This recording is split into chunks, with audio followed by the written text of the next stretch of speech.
the halftime stuff, and then we saw what Shaq said to you after the game.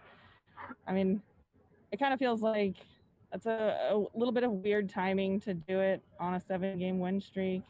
Um, what's your response to what he had to say to you?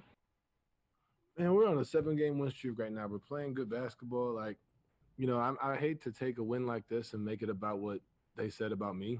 Like you look at how we played and guarded. Like I'm happy. We remember the start of the year.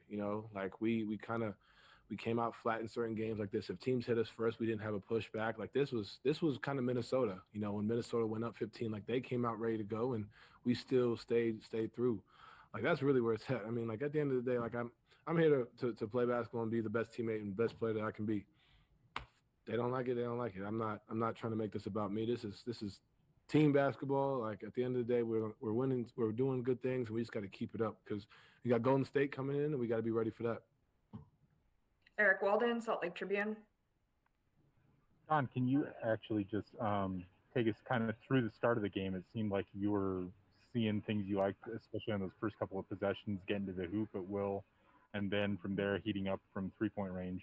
What were you seeing out of their coverage that you were able to attack so effectively? I think the biggest thing is I liked how I was able to get to the rim and be aggressive to start the last game. I think it's tough to to kind of when they come out with a lot of energy, just being able to push right through that. That was really my biggest thing is just going out there. And it wasn't necessarily to just come out there and score. It happened to be open, but like just being aggressive in any way, shape, or form. And I think being able to withstand their run was huge. But for me, just trying to go out there and every chance I get, just keep putting the pressure on the defense. And getting to the basket. I was able to get 13 quick. And now they're focused on me. Now the guys are open. Now guys are hitting shots. Now they're not worried about me. It's kind of like just kind of a mind game in a sense, and just taking my time and being patient. There are a few mistakes that I've made that I can learn from this game, and there are a bunch of mistakes like I say I can improve on. But I think the biggest thing is just trying to keep being aggressive, running in transition. It's easy to scout and play half court defense, especially when you play a team back to back like this. So I think the biggest thing is just trying to keep being aggressive, whether it's in transition, taking the open looks when they're there, and not passing them up. Tony Jones, The Athletic. You've actually talked about this before, but you've talked about the need for yourself to be able to, do other things other than score. Make plays off the dribble, defend at a high level. What are your thoughts on just being an all around player? I know you had 7 rebounds and 5 assists tonight, and just the games, the parts of your game that doesn't involve putting the ball in the basket. I think I've made some solid strides in that area. Rebounding is something that I think for me is easy. At the end of the day, you just go in there and box out and jump, and try and just get it. And when you rebound, I'm able to push the break and start the break as opposed to being denied for an outlet or whatever.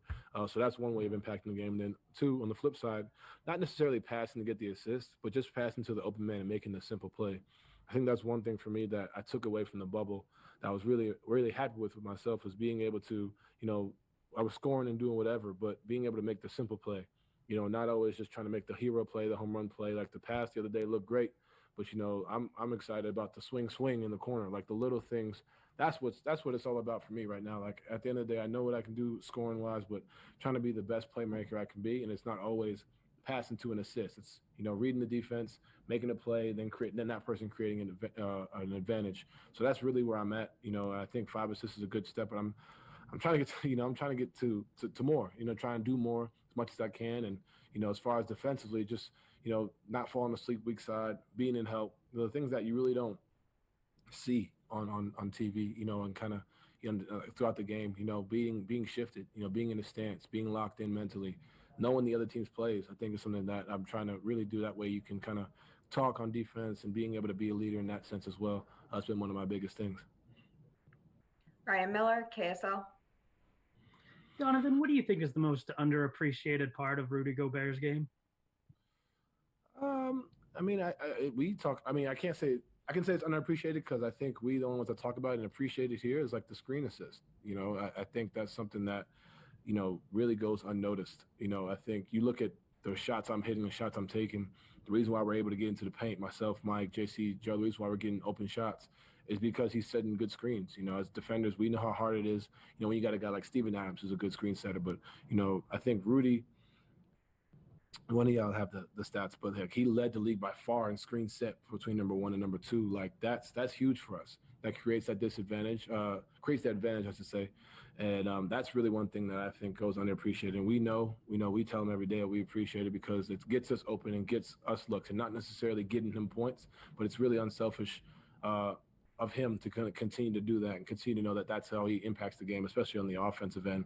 Defensively, we know what he does. You know, him rolling as well, but being able to get cracks on the screen, you know, I think is something that really people don't really understand that that's a big part of his game that really stands out. Ben Anderson, KSLSports.com. Don, people said you weren't going to be much of a shooter coming out of college, and you're the fastest player to ever hit 600 threes. Then you have a big game like this, and Shaq's doubting you. You're not outwardly chip on your shoulder guy, but is that something you carry? Do you have that inside you, or is that not what motivates you? You mean as far as like I find things, you know, I've always been that way, whatever it is, just trying to find things, you know, and at the end of the day, it wasn't hard, you know, kind of coming up, you know, I was told I wasn't going to do well when I went to Brewster in high school. Told I wasn't going to play in Louisville. I was told that I wasn't going to get drafted, you know, in the draft or whatever, to do that. And then, you know, you get drafted to number 13, you won't do much, can't shoot. You know, I kind of have it on a bunch of my socks and stuff. Like, not here to promote my socks or anything, but they're definitely on there. But like, that's just been something that I've always heard, you know, it's always been something, you know, and if there's not anything, I find something, you know, and, you know, like I said, people don't like my game, they don't like my game. I'm not really here and playing for what people think. You know, at the end of the day, I'm trying to be the best player I can be, but it helps, you know, when people say I can't do things. I prefer that than hearing the good things, to be honest with you. Niall Campbell, UtahJazz.com. Hey, Donovan. Off the court, you were able to use your platform to really elevate and engage and educate voters in the 2020 election. With history being made yesterday of the first Black woman, South Asian woman, and even AKA to be sworn in as the VP. How did that feel to witness that, and what does that mean to your mom and sister? I think, you know, the biggest thing, like, to see that, you know, just a woman in general, but a Black African-American woman, you know, minority, to be able to do that, I think is huge. You know, to be able to just use that voice. I was able to speak with her. My mom and sister were as well. The fact that she, first of all, made history humbly, you know, very humble, down to earth, you know, at the end of the day, like, genuinely cares. I think that's something that stands out, you know, and for my sister, my mom, like, especially my sister, you know, coming up like a leader like that she sees on TV every day, you know, that sees every day, that she can see visually. You know, I do as best as I can. My mom does best she can, but at the end of the day, like, having leaders in positions like that of color and that are women, I think are huge. And I think that's something that, for me, to be able to witness that, you know, my family be able to witness that, and especially my mom being an AKA, like, there's moments you don't forget, you know, at the end of the day. You are too, am I correct? Yeah. But like, you already know. Those are moments that just, you know, just indescribable in my opinion, you know, and I think believe she said she's the first, but not the last. Like that's the mindset. There's continuous, you know, ways to continue to create change. And this is a great start. This is great. And, you know, I'm really, really blessed that my sister and my mom, you know, have leaders like that in positions like that. All right. We all That's are, not just me. Thanks, Donovan. Thank you. Thanks for watching ESPN on YouTube. For live streaming sports and premium content, subscribe to ESPN+.